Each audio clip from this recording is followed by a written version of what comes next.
Good afternoon এইস কিচেনের বন্ধুরা, আজ আমি বানাবো লাউয়ের কোপ্তা। এই লাউয়ের কোপ্তা ভাত, রুটি কিংবা পরোটার সঙ্গে খেতে খুবই ভালো লাগে। তো চলুন দেখে নেওয়া যাক আমার এই আজকের নতুন রেসিপি লাউয়ের কোপ্তা।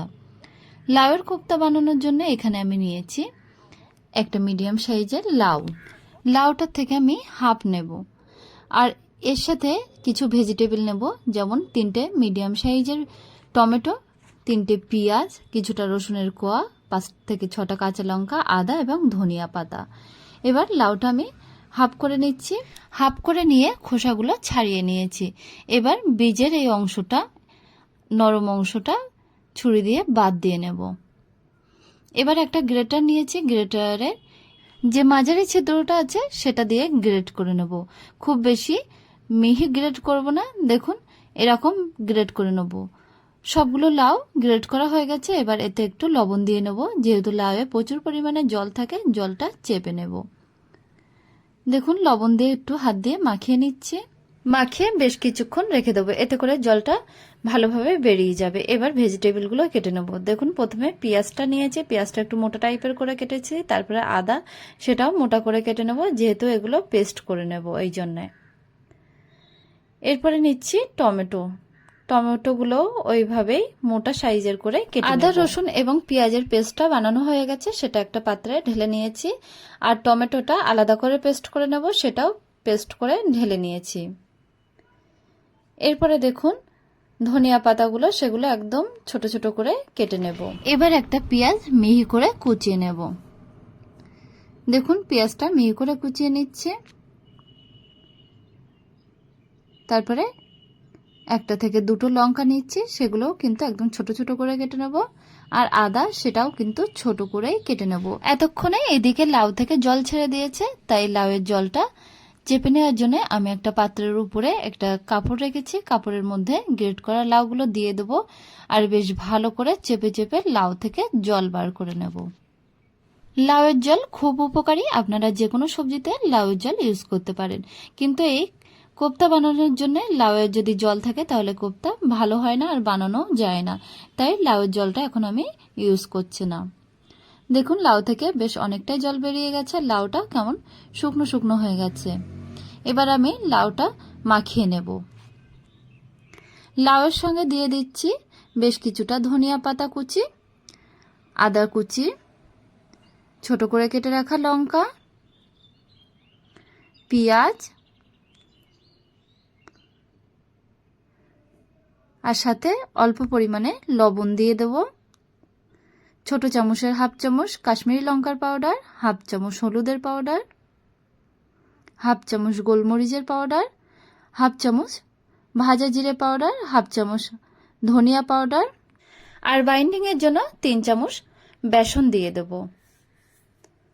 3 চামচ বেসন দিয়ে গ্রেট করা লাউয়ের সঙ্গে সমস্ত মশলা বেশ ভালোভাবে হাত দিয়ে মাখিয়ে নেব। দেখুন হাত দিয়ে বেশ ভালোভাবে মাখিয়ে নিচ্ছি। মাখানো হয়ে গেছে, দেখুন লাউটা কিন্তু দেখতে এমনই হয়েছে।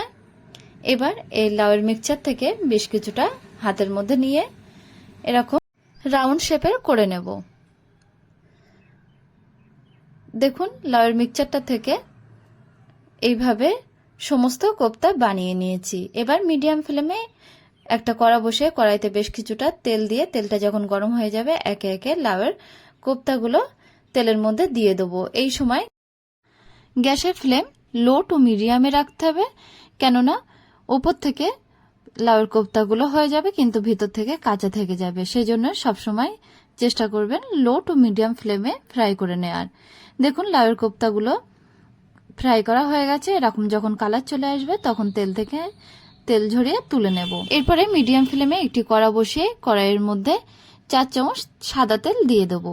তেলটা যখন গরম হয়ে যাবে তখন 3টে তেজপাতা, 3টে লবঙ্গ, 3টে গরম মশলা এবং 2 টুকরো দারুচিনি দিয়ে ফোড়ন দিয়ে দেব। তারপরে দিয়ে দিচ্ছি পেঁয়াজ, আদা এবং রসুনের পেস্ট, আর 2টো কাঁচা লঙ্কা কুচি দিয়ে দেবো সাথে। মশলাগুলো দিয়ে বেশ ভালোভাবে কষিয়ে নেব। দেখুন পেঁয়াজের কালারটা যখন চেঞ্জ হয়ে যাবে তখন টমেটো পেস্টটাও দিয়ে দিচ্ছি। দেওয়ার পরে হাফ চামচ লবণ দিয়ে দেবো, 1 চামচ হলুদের পাউডার, 1 চামচ কাশ্মীরি লঙ্কার পাউডার। এই সবগুলো দিয়ে বেশ ভালোভাবে টমেটো পেস্টের সঙ্গে মিক্সড করে নেব। এরপরে দিচ্ছি 1 চামচ ভাজা জিরে পাউডার, হাফ চামচ গোলমরিচের পাউডার, হাফ চামচ গরম মশলার পাউডার। মশলাগুলো দিয়ে টমেটোর সাথে বেশ ভালোভাবে কষিয়ে নেব। এদিকে হাফ চামচ চিনি দিয়ে দেবো। মশলাটা কষা হয়ে গেছে, এবার হাফ বাটি ফেটানো টক দই দিয়ে দেবো। আবারও 2 থেকে 3 মিনিট নাড়াচাড়া করে মশলার থেকে যখন তেল ছাড়া ভাব চলে আসবে তখন বেশ কিছুটা জল দিয়ে দেব। জলটা অবশ্যই কোপ্তা অনুযায়ী দিতে হবে। জলটা দেওয়ার পরে দেখুন গ্রেভিটা যখন ফুটে উঠবে তখন একে একে কোপ্তাগুলো এই গ্রেভির মধ্যে দিয়ে দেব। কোপ্তাগুলো দিয়ে দিলাম। এবার কোপ্তাগুলো দেওয়ার পরে 7 থেকে 8 মিনিট কোপ্তাগুলো এইভাবে রেখে দেব। খুব বেশিক্ষণ রাখা যাবে না, কেননা লাউয়ের কোপ্তা এমনিই তাই খুব নরম হয়, এই জন্য বেশিক্ষণ রাখা যাবে না। দেখুন গ্রেভিটা একটু ঘন হয়ে এসেছে। এই সময় ধনিয়া পাতার কুচিগুলো দিয়ে দেব। 5 মিনিট পরে কোপ্তাটা রেডি হয়ে গেছে। এই সময় 1 চামচ ঘি দিয়ে দেব। ঘিটা দিলে এর সেন্ট এবং টেস্ট বেশি ভালো আসে। আর অল্প একটু কস্তুরি মেথি পাউডার দিয়ে দিচ্ছি। এই সময় কোপ্তাটা টেস্ট করে নেব, লবণের পরিমাণটা কেমন হয়েছে দেখে নেব। আমার এখানে কোপ্তায় লবণের পরিমাণ কম হয়েছে, তাই স্বাদ মতো লবণ দিয়ে দিয়েছি। তৈরি হয়ে গেছে লাউয়ের কোপ্তা। দেখুন লাউয়ের কোপ্তাটা দেখতে কিন্তু খুবই ভালো হয়েছে, এটা খেতে আরো বেশি টেস্টি। এইভাবে একবার লাউয়ের কোপ্তা বানিয়ে বাড়িতে খেয়ে দেখতে পারেন। আশা করছি আপনাদের খুবই ভালো লাগবে। যদি ভালো লেগে থাকে তাহলে ভিডিওতে একটা লাইক দেবেন আর আমাদের চ্যানেলটিকে অবশ্যই সাবস্ক্রাইব করার অনুরোধ রইল।